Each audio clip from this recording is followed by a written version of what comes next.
တော်စာလေးပါကျွန်တော်ဒီနေ့ပြောမယ့်အကြောင်းအရာပါကျွန်တော်ဒီ case တွေ cookie တွေ clear လုပ်တဲ့အကြောင်းအရာဖြစ်ပါတယ်အဲ့တော့ကျွန်တော်တို့ဘယ် browser မှာပဲဖြစ်ပေါ့နော်ကျွန်တော်တို့ဥပမာအခုဆိုရင်ကျွန်တော် Chrome ကနေပြီးတော့ဒီ case တွေ history တွေ clear လုပ်တဲ့အကြောင်းကိုကျွန်တော်တစ်ချက်ရှင်းပြပေးမှာဖြစ်ပါတယ်အဲ့တော့ကျွန်တော်တို့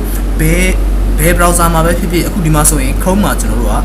history ကို clear လုပ်မယ်ပေါ့နော် case တွေ cookie တွေ clear လုပ်မယ်အဲ့တော့ကျွန်တော်တို့ shortcut နဲ့ပဲသွားလိုက်အောင်ပိုပြီးမြန်သွားအောင်အဲ့တော့ shortcut ကဘာနှိပ်ရမလဲဆိုရင် keyboard ကနေ control ရဲ့ H ကိုနှိပ်လိုက်ပါမယ်ဒါဆိုရင်သူရဲ့ tab တစ်ခုမှာ history ဆိုပြီးတော့ပေါ်လာလိမ့်မယ်အဲ့တော့ကျွန်တော်တို့ကဘာလုပ်ရမလဲဆိုတော့ကျွန်တော်တို့ဒီမှာ clear browsing data ဆိုတဲ့ဥစ္စာကိုကျွန်တော်တို့ကတစ်ချက်နှိပ်လိုက်ပါမယ်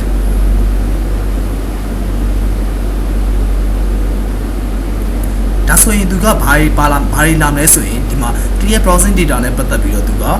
ဒီ following item from ဆိုတဲ့နေရာမှာကျွန်တော်တို့ကဟိုအစားနေပြီးတော့ကျွန်တော်တို့က delete လုပ်မှာအဲ့တော့ကျွန်တော်တို့က the beginning of time ဆိုတဲ့ဥစ္စာကိုကျွန်တော်တို့ကရွှေ့ပေးလိုက်မယ်ပြီးတော့လည်းအကုန်လုံးပေါ့နော်ဒီမှာဆိုရင်အခုဒီမှာက clear save password ဆိုတဲ့ဥစ္စာကကျွန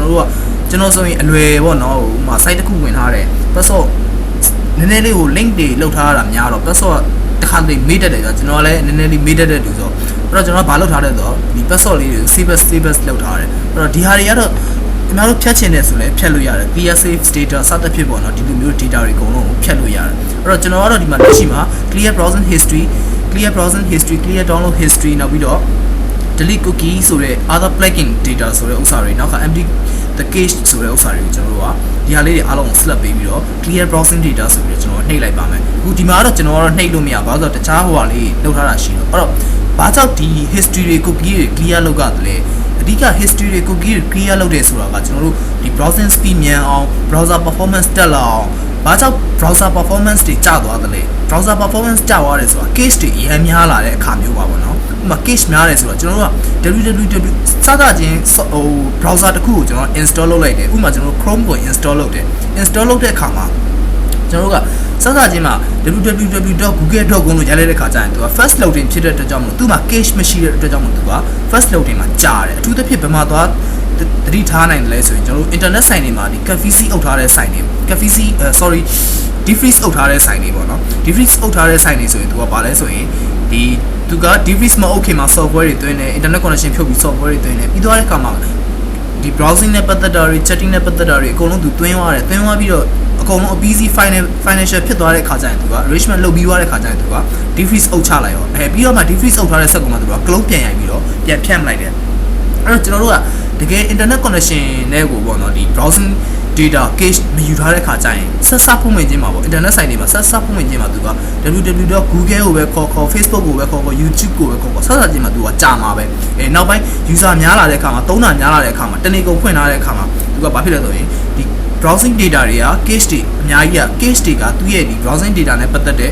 location မှာသူကသွားတင်ထားတယ်တင်ထားတဲ့ကြောင့်မလို့သူကချက်ချင်းကျွန်တော်တို့က double click နှိပ်လိုက်တဲ့ Google ဆိုပြီးရိုက်လိုက်တဲ့ခါကျရင်သူက Google page ဆိုပြီးချက်ချင်းတက်လာတယ်။ဘာကြောင့်ချက်ချင်းတက်လာလဲဆိုရင်ခုနက cache ကနေသူကအရင်ဆွဲယူသုံးလိုက်တယ်ပြီးတော့မှ connection link ကိုပြန်လုပ်ပြီးတော့သုံးတာဖြစ်တဲ့ကြောင့်မလို့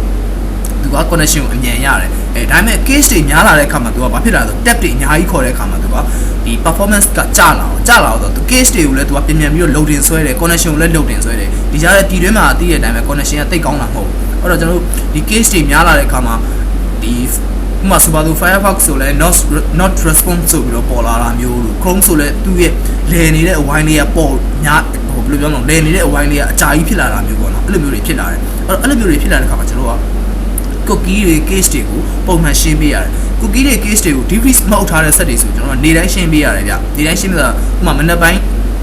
သုံးတယ်တနေ့ကုန်သုံးတယ်ကျွန်တော်ဆို 24/7 ကျွန်တော် set ဖွင့်ထားတယ်ဘာကြောင့်လဲဆို Randy စမ်းဖို့အတွက်ပေါ့နော်ကျွန်တော် Randy ရထားတဲ့ကာလာတစ်ချောင်းမှာဒီ set ကိုအဓိက set ရဲ့ performance တွေနောက်ပြီးတော့ဒီ specification ကိုစမ်းကျင်လို့ကျွန်တော်ကတနေ့ကုန်ဖွင့်ထားပြီးတော့ကျွန်တော်စမ်းတယ်အဲ့တော့ browsing speed တွေများလာ browsing loading တွေများလာတဲ့အခါမှာသူကဘာလို့ case တွေများလာတယ်ပြီးတော့ tab တွေခေါ်တဲ့ခါကျရင်လေးလာတယ် not response တွေပေါ်လာတယ်အဲ့ခါမှာကျွန်တော်တို့က history တွေ cookie တွေဒီမှာဆိုရင်သူက browsing history နောက်ကသူနဲ့ပတ်သက်တဲ့ cookie တွေ plugin တွေ icon တွေအားလုံးကျွန်တော် clear လုပ်လိုက်တယ်အဲ့တော့ကျွန်တော်တို့ကဒီမှာဆိုရင် Google Chrome မှာဆိုရင်ကျွန်တော်တို့က control 8ကိုနှိပ်တယ်ပြီးသွားတာနဲ့ကျွန်တော်တို့ကclear browsing data ဆိုတဲ့ဥစ္စာနှိပ်တယ်အဲ့ဒီကနေမှကျွန်တော်တို့တကယ် clear လုပ်ချင်တဲ့ကောင်တွေကို select ပေးပြီးတော့ clear browsing data ဆိုပြီးတော့ကျွန်တော်တို့လုပ်မှာဖြစ်ပါတယ်အဲ့တော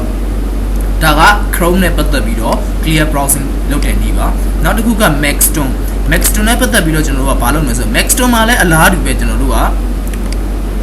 Maxstone မှာလည်းကျွန်တော်တို့က keyboard ကနေ Control H ကိုပဲ Control H ကိုပဲနှိပ်တယ်အဲ့ဒီမှာပဲကျွန်တော်တို့က history ဆိုတဲ့ link ကိုရောက်သွားတယ် history မှာဆိုလဲသူကဒီမှာအများကြီးပဲရှိတယ်သူရဲ့ history နဲ့ပတ်သက်ပြီးတော့အဲ့တော့ကျွန်တော်တို့က history ရဲ့ date ကိုကြည့်ကျင်တဲ့အခါကျကျွန်တော်တို့ကဒီဘက် channel မှာ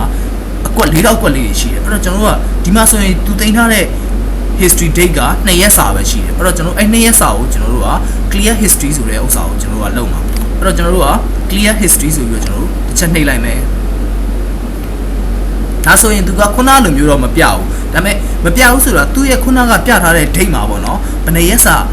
case ရှိတယ်ဆိုတော့သူကဒီမှာဖော်ပြပြီးဒီမှာဆိုကျွန်တော်က18နဲ့19စာပေါ့နော်မနေ့ကရဲ့ဒီနေ့ရက်စာရဲ့အဲ့ဒီ2ရက်စာရှိတယ်အဲ့တော့ကျွန်တော်တို့ကအဲ့2ရက်စာကိုကျွန်တော်တို့က clear history ဆိုပြီးတော့ကျွန်တော်တို့ဒီမှာနှိပ်လိုက်ပြီဆိုရင် clear history I still want to clear all history data ဆိုလို့ဆိုပေါ်လာတာကျွန်တော်တို့က yes ဆိုပြီးတော့နှိပ်လိုက်မယ်ဒါဆိုရင် Maxstone မှာ history clear လုပ်တဲ့နည်းဖြစ်ပါတယ်အလားတူပဲကျွန်တော်တို့က Firefox မှာတို့ Safari မှာတို့အကုန်လုံးဘယ် browser မှာပေါ့ဘယ် browser မှာဖြစ်ဖြစ်ကျွန်တော်တို့က shortcut က history ကိုတွားဖို့တဲ့ shortcut ကသူ့ရဲ့ shortcut key က control A ဒီနည်းနဲ့ပဲကျွန်တော်တို့ကအလွယ်တကူရှင်းလို့ရပါတယ်။ကဲအားလုံးပဲအဆင်ပြေမယ်လို့မျှော်လင့်ပါတယ်ခင်ဗျာ။